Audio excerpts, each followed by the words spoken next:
It didn't start with something missing. That's what made it harder to notice. If something had disappeared immediately, I would have felt it. I would have gone looking for it, retraced my steps, checked the obvious places. But nothing was missing at first. Things were just moved. "I sorted your papers," he said.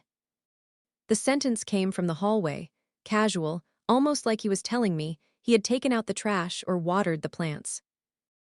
I was sitting at the table with a cup of coffee that had gone cold without me noticing. The morning light was flat, gray, the kind that makes everything look slightly duller than it is. I looked up. "What papers?" I asked. He stepped into the room holding a stack of folders, not mine exactly, not the way I kept them, organized, aligned, labeled. "All of them," he said. I frowned slightly. "All of them?" "Yeah," he replied, placing the stack on the table in front of me. "They were kind of all over the place." They were, not really. They were in different drawers, yes. Some in a box, some on the shelf, some in the small cabinet near the window. But I knew where everything was. Not perfectly, not instantly, but enough. "I knew where things were," I said. He smiled. "I know," he said, "then this is just easier." Easier. The word stayed for a second because it sounded right, because it always sounds right. I looked down at the folders. Each one had a label. Bills, medical, insurance, old. That one caught my attention. I opened it. Inside were papers I hadn't looked at in years, receipts, forms. Documents I had kept without a clear reason, but also without wanting to throw them away. "Why are these here?" I asked. He shrugged. "They're old." I looked at him. "I know they're old." He nodded. "Exactly." The logic didn't close, not completely, but it sounded complete enough to let it pass. I closed the folder, placed it back on the stack, and for a moment I told myself it didn't matter. Because nothing was missing, because everything was still there, because it was just arranged differently. That's how it begins, not with loss, with improvement. That afternoon, I needed to find something. A bill. From a few months ago, I knew where it was, or at least I thought I did. I went to the cabinet near the window, opened it. The space was empty. Not completely, just not the way it had been. I paused, because now there was a small gap, not in the papers, in my movement. I closed the cabinet, turned around, looked at the table. At the stack he had made, and I felt it, that small shift, that moment where something that had been automatic wasn't anymore. I walked back to the table. Picked up the folder labeled bills.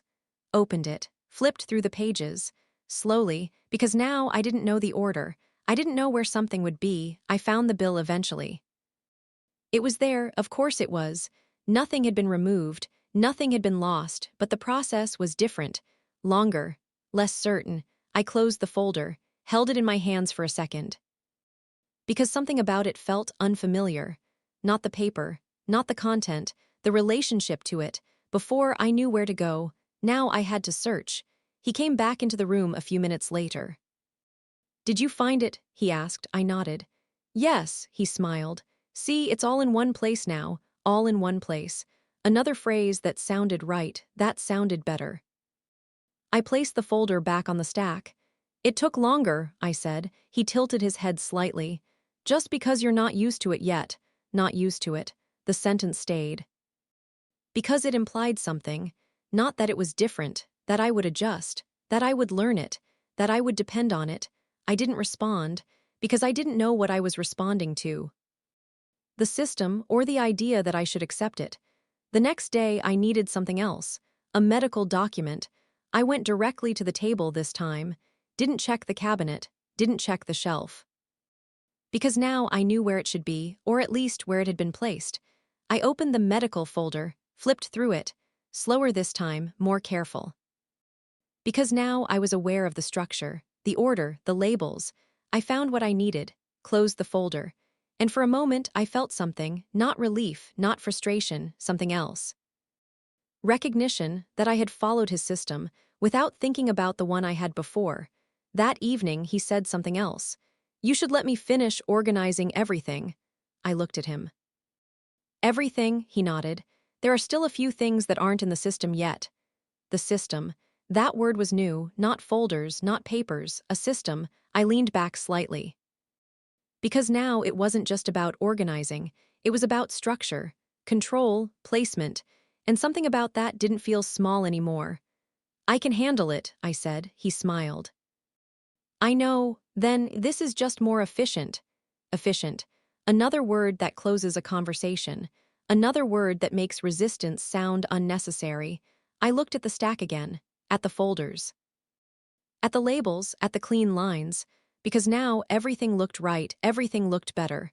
And yet, something felt different, not in the papers, in me. Because the more I used it, the less I relied on what I already knew. And that was the part I didn't like. But I didn't say that, because it didn't feel like something you say. Not when everything is still there. Not when nothing is technically wrong. Not when it all looks improved. That's how it continues. Not by taking things away. By making you stop using what you had before. The next morning, I didn't go to the cabinet. That was the first thing I noticed. Not consciously, not as a decision, just a change in movement. I walked into the kitchen, made coffee, stood by the counter for a moment, and when I needed something, a receipt, a note, something small, I turned toward the table. Toward the stack, not the cabinet. Not the shelf, the stack, and that shift felt quiet, but important, because habits don't change without a reason. They don't reroute themselves overnight, unless something interrupts them. I picked up the folder labeled Bills again, opened it, flipped through it, slower than before, because I was still learning the order, still mapping where things had been placed, still adjusting. And as I searched, I felt it again. That small delay. That moment where something that used to be immediate now required effort. Not much, but enough. I found what I needed, closed the folder. Placed it back exactly where it had been, aligned with the others, clean, precise, and I paused because I hadn't just used the system, I had respected it, maintained it. That was new. He came into the room a few minutes later. Same timing, same quiet presence. "How is it?" he asked. I looked at the folders, then at him. "It works," I said. He smiled. "I knew it would." A pause. "Then you just needed something clearer." Clearer, the word stayed, because it implied something about before, that what I had wasn't clear, that it was vague, unstructured, less effective. I didn't respond, because now arguing that point felt difficult. Not because I didn't believe it, because I couldn't prove it. My system hadn't been written, or labeled, or visible. It had been internal, and internal things are harder to defend. Later that day, I needed something else. A document I hadn't used in a while, not recent, not part of the daily stack. Something older. I hesitated, because I wasn't sure where it would be, not anymore. I looked at the folders: bills, medical, insurance, old, that one again. I opened it, flipped through it. Slower, more careful, because now I didn't know what belonged there, or what had been placed there. I found it eventually. The document, folded once, between two unrelated papers. And for a moment, I didn't recognize it. Not because it wasn't mine, because it wasn't where I expected it to be. I unfolded it, read the first line, and then I knew. But that moment, that brief hesitation stayed, because now recognition came after searching. Not before. I closed the folder, placed it back, and as I did, I felt something else. Something smaller, but sharper. A question, not about the document, about the placement. Why here? Why with these? Why not somewhere else? I turned slightly, looked at the rest of the folders. Because now the structure didn't feel neutral. It felt decided, chosen, defined by someone else. He came back into the room just as I closed the folder. "Did you find it?" he asked. "Yes," I said. He nodded. "Good." A pause, then, "I put older stuff together so you don't have to think about it." Don't have to think about it. The sentence landed differently. Because thinking wasn't the problem. Thinking had been the system. Before, I knew where things were because I remembered them, because I placed them, because I connected them to moments. Now that part was gone, replaced by something external, something visible, something structured, and as a result, something I didn't control. "I didn't mind thinking about it," I said. He smiled. "I know, then, but this is faster. Faster, always easier, always better, the same words, the same direction." I didn't respond, because now it wasn't about the speed. It was about the shift, the way I moved through something, the way I relied on something, the way I stopped using what I had before. That evening, he brought another stack, smaller this time. Loose papers, not yet placed. "I'll finish these later," he said. I looked at them, because now I saw it. Not just the organization, the continuation, the expansion, not a one-time change. An ongoing process. "What are those?" I asked. "Things I found in your room," he said. I frowned slightly. "In my room," he nodded. "Drawer, nightstand, a few places, the same phrase. Always small, always contained. But now it meant something else.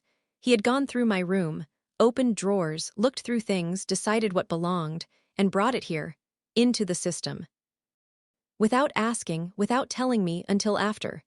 "You didn't tell me you were doing that," I said. He looked at me, calm.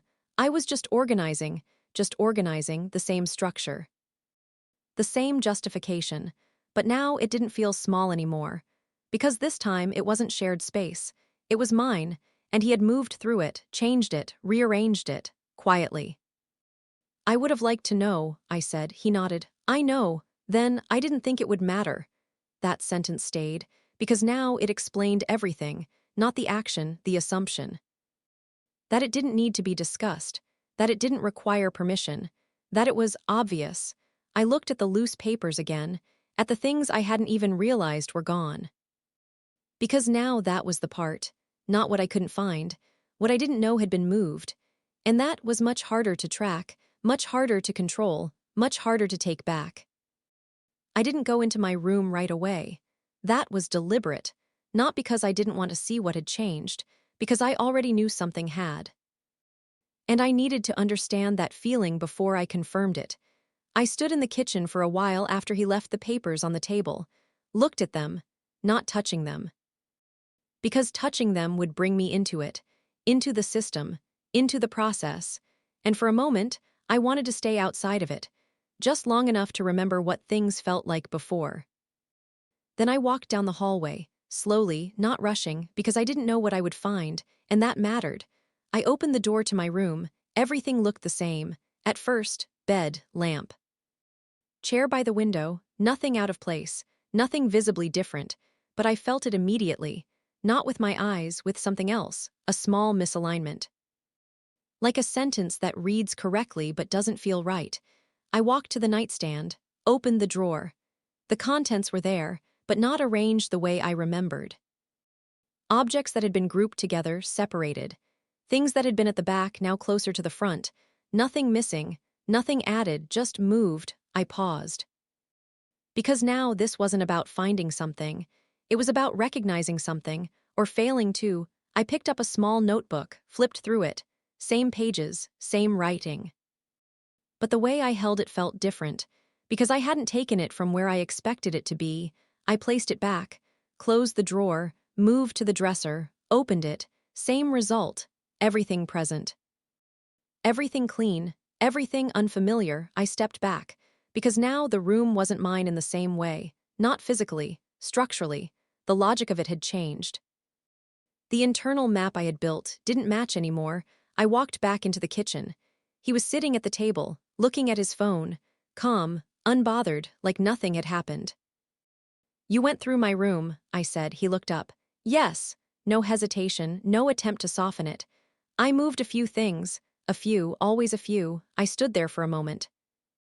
Because now the scale didn't matter, the act did. "You didn't ask," I said. He nodded. "I know. Then I didn't want to bother you." That sentence landed differently. Because it didn't deny anything. It just reframed it, not an intrusion, a consideration. "I would have preferred you ask," I said. He leaned back slightly, looked at me. "I thought it would be easier if I just did it." Easier. Again, always easier. I sat down across from him, because now this wasn't about one drawer or one set of papers. It was about something else. "When you move things," I said, "you change how I find them." He nodded. "I know, then, but now you'll find them faster." Faster, the same word. But it didn't fit anymore, because speed wasn't the issue, recognition was.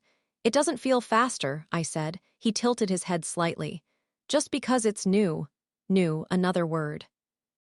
Another way to close the gap. I looked at the stack of loose papers again, because now I could see what would happen next. Not guess. No, he would take them, sort them, label them, place them.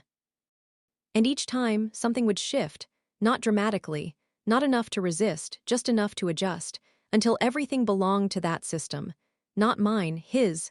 Don't organize those, I said. The words came out clearer than I expected. He looked at me. Why? Because that was the first answer that came to mind, but it wasn't enough. Because I want to do it, I said. He paused. Just for a second, then nodded. Okay, simple, immediate, no argument. And yet something about that okay didn't feel final. It felt temporary, like a pause, not a stop.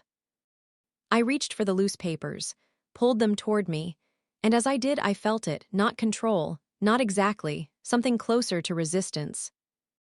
A small reclaiming of something that had already started to shift. I picked up the first sheet, looked at it, tried to decide where it belonged, and for the first time I hesitated. Because now the categories had changed. Bills, medical, insurance, old, where did this go? Before I would have known, not by label, by memory, by context, by association. Now I had to choose between his structure, or something that no longer existed clearly. I placed the paper down, because that hesitation mattered more than the placement. It showed something. Not about the paper, about me, about how quickly something can change when you stop using it. And that realization stayed, because now I understood something. He hadn't taken anything. He hadn't removed anything. He had just replaced the way I accessed it. And the more I used his way, the less mine existed. I didn't sort the papers that night. I left them where they were. Spread slightly across the table, not aligned, not labeled, not placed into anything that resembled his system. That was intentional, not because I didn't want to organize them. Because I wanted to see what it felt like to leave something unfinished, unstructured. Mine. The next morning they were gone, not completely, not missing, just moved. I walked into the kitchen and stopped, because I knew immediately, not by looking, by the absence of them. The space on the table was clear, clean, nothing spread, nothing out of place. I felt it before I saw it, that small tightening, that quiet confirmation. I turned, looked at the stack of folders. They were there, thicker now, slightly heavier. And I didn't need to open them to know. He had finished it, without asking. After I had said not to, I walked to the table, picked up the bills folder, opened it, flipped through. There they were. The loose papers, inserted, placed, aligned with everything else. I closed the folder slowly, because now it wasn't about the papers anymore. It was about the moment, the one where I had said no. And it had been bypassed. He came into the room a few minutes later, same calm expression, same quiet presence. You organized them, I said. He nodded. Yes. No hesitation, no explanation. I told you not to, I said. He looked at me, not defensive, not apologetic, just steady. I know, the same answer. Again, then I just finished it. Finished it, as if it had been incomplete. As if my decision had been a delay, not a boundary. I was going to do it, I said. He nodded. I know, then, but it's done now. That was the moment. The one where something shifted completely. Not in the action, in what it meant, because now it wasn't just that he organized things. It was that my decision didn't stop it, didn't define it, didn't matter. I placed the folder back on the stack, because now I needed to see it clearly, not react to it. You didn't wait, I said. He shrugged slightly. I didn't think it would make a difference. The sentence stayed, because now it explained everything, not the action, the assumption behind it, that my choice was optional. I leaned against the counter, because now something had become clear, not gradually, not subtly, completely. This isn't just organizing, I said. He didn't respond. Because now there was nothing to deny. You're deciding how everything should be. Silence. Then I'm making it easier for you. The same sentence, again, but now it didn't land. Because I could see it, not just the result, the process, the way it continued. Even when I said no, even when I resisted, even when I tried to hold onto something, it moved forward anyway. I looked at the folders, at the clean lines, at the labels, at the structure, because now they didn't feel helpful, they felt imposed, not forced, just persistent. I opened one of them again. Insurance, flipped through, slower this time, because now I wasn't looking for something, I was testing something. Recognition, speed, connection, it took longer.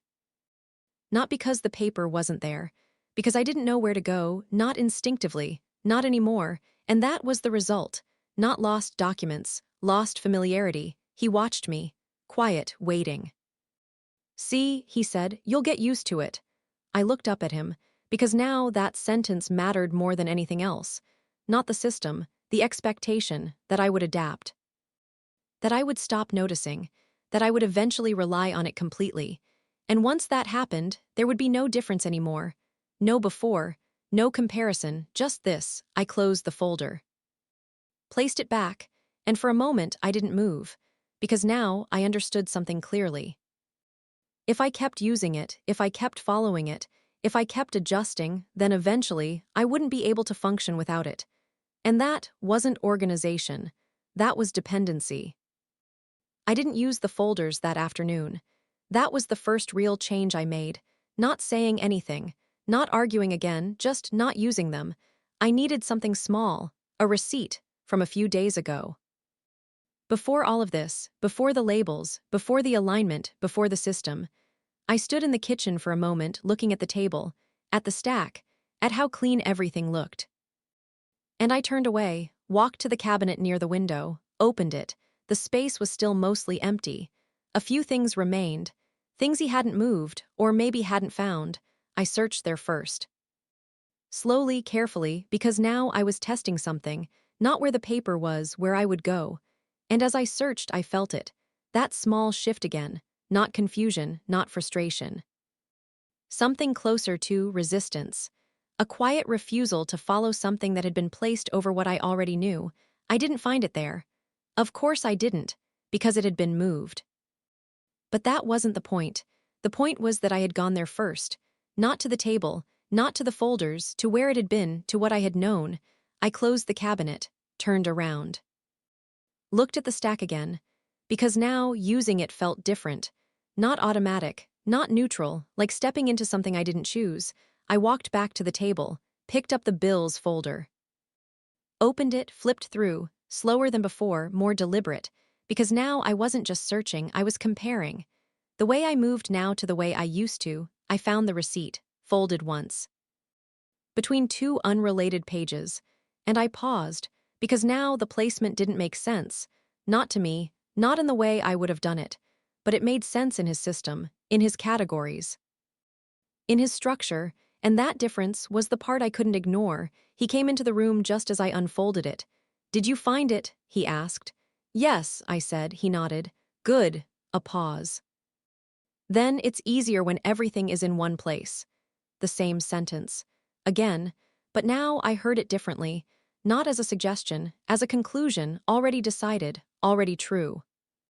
I placed the receipt on the table, not back in the folder, just left it there, and he noticed. Of course he did. "You should put it back," he said. I looked at him. "Why?" He frowned slightly. "So you don't lose it." Lose it. The word stayed. Because now that was the assumption. That without the system, things would be lost. That without his structure, I couldn't keep track. "I won't lose it," I said. He nodded. "I know. Then, but it's better to keep everything organized." Better, always better. I didn't move, didn't pick it up, didn't place it back. Because now this wasn't about the receipt. It was about what happened if I didn't follow the system. He watched it for a moment, then stepped closer, picked it up himself, and placed it back in the folder, carefully, aligned with the rest. "That way it's safe," he said. That was the moment. The one where something became clear, not just that he organized things. That he corrected when I didn't. That he completed the action when I stopped. That there was no version where something stayed outside of it. I looked at the folder. Closed now. Clean, complete. And I realized something. It didn't matter what I did. If I left something out, he would put it back. If I didn't follow the system, he would restore it. If I tried to hold onto something outside of it, it wouldn't stay there. And that meant one thing. This wasn't just about how things were arranged. It was about what was allowed to exist. And what wasn't. I didn't argue when he put the receipt back. Not because I agreed, because I needed to see how far it went. Not the organizing, the correction. the way the system reasserted itself. Quietly, automatically, without pause. That evening I tried something else, something small, something he wouldn't notice immediately, or so I thought. I took one document out, just one. A medical form, nothing urgent, nothing recent, something I had kept for reference.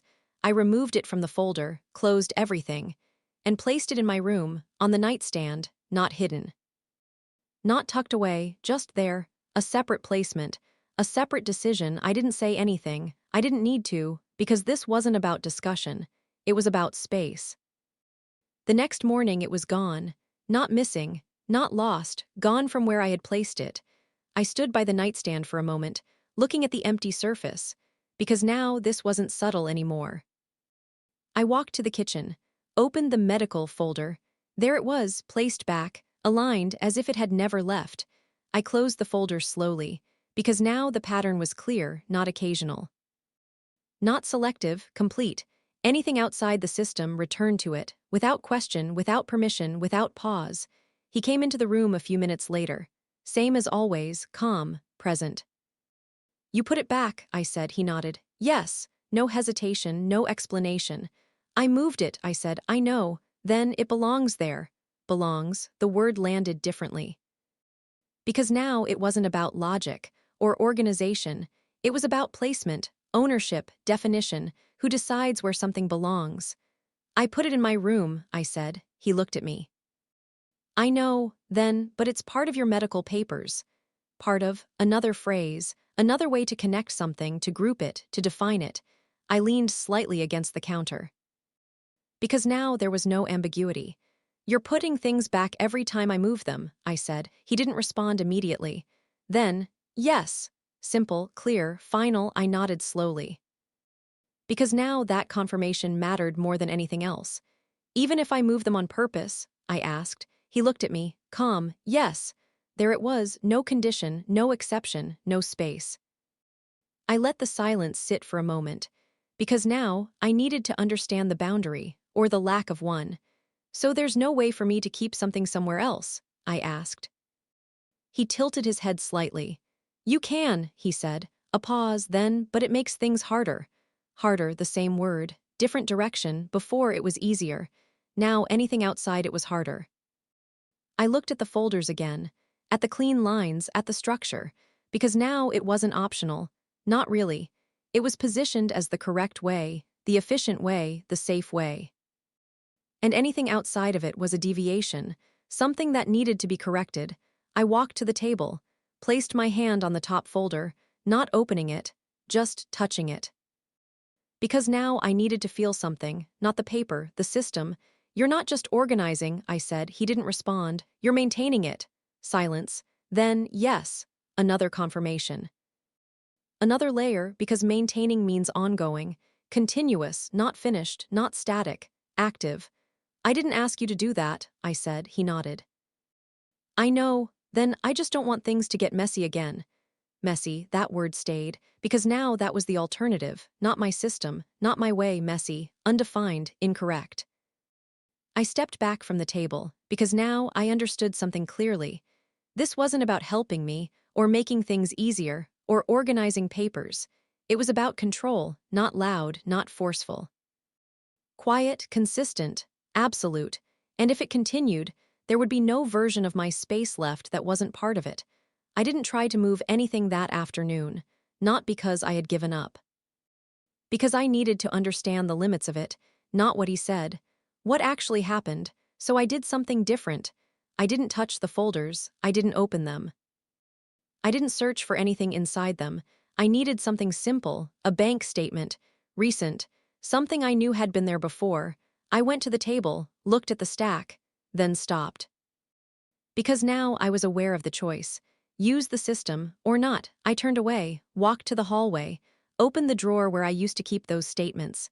Empty, of course. I stood there for a moment longer than I needed to, because now that absence mattered. Not because the paper wasn't there, because the place no longer functioned. It had lost its purpose. Not naturally, because something else had replaced it.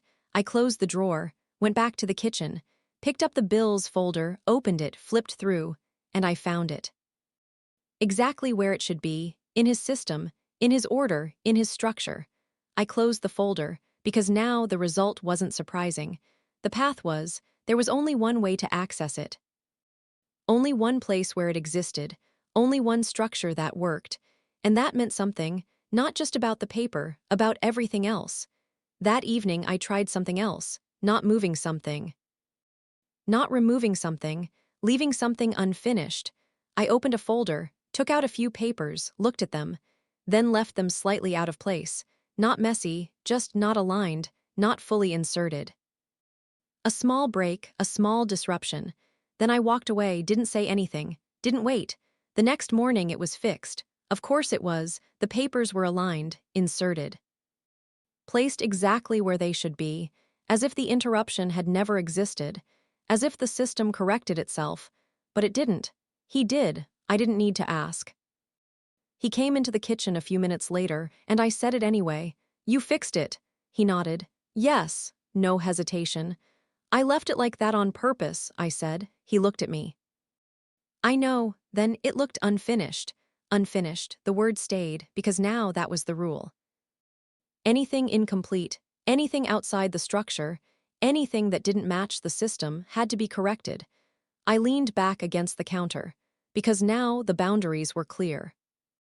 Not spoken, not agreed, just enforced. "What if I want it to stay like that?" I asked. He tilted his head slightly. "Why would you?" The question wasn't defensive, it wasn't aggressive. It was genuine, as if the idea itself didn't make sense, because in his system it didn't. "It's my choice," I said. He nodded. "I know, then, but it's better this way. Always better." Always the same. I didn't respond, because now there was nothing left to clarify, no misunderstanding, no miscommunication, just two versions, mine and his. And only one of them was allowed to stay. I looked at the folders, at the table, at the clean surface, because now everything made sense, not in a good way, in a complete way.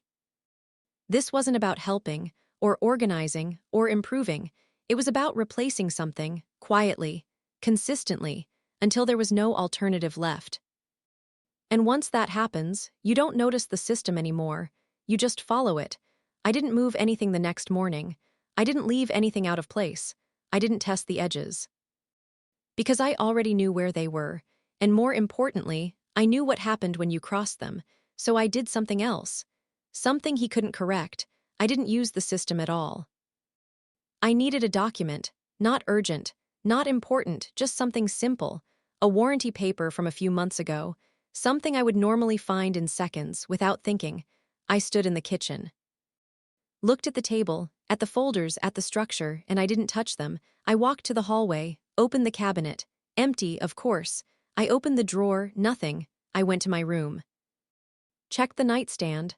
Nothing, because now everything existed in one place.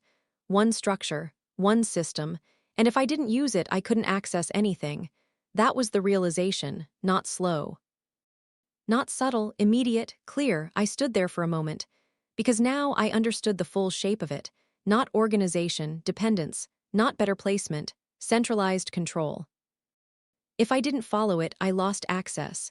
Not because things were gone, because I no longer knew how to reach them.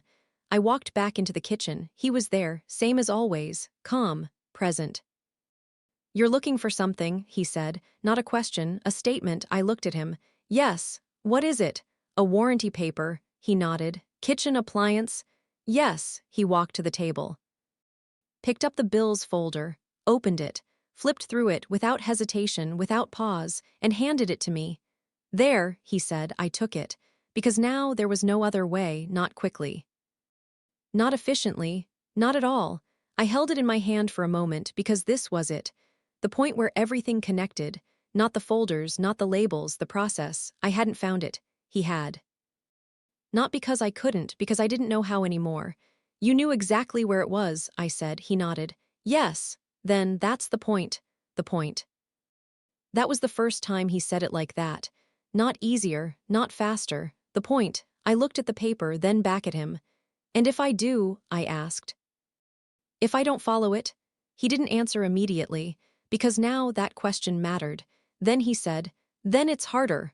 Harder, the same word. But now it meant something else. not inconvenience, limitation, restriction. I placed the paper on the table, not back in the folder, just there. And this time he didn't move it, not immediately. He watched me, waiting. Because now he understood something too, that I understood. "You've made it so I need you," I said. The words came out calm. Clear, not emotional, just exact. He didn't react, didn't deny it. Didn't soften it, he just stood there. And that silence was the answer. I nodded slowly, because now everything was clear, not just what he had done. What it meant. I picked up the paper again. Opened the folder, placed it back, aligned it, closed it, because now I saw the structure. And once you see it, you can't unsee it, but you can decide what to do with it.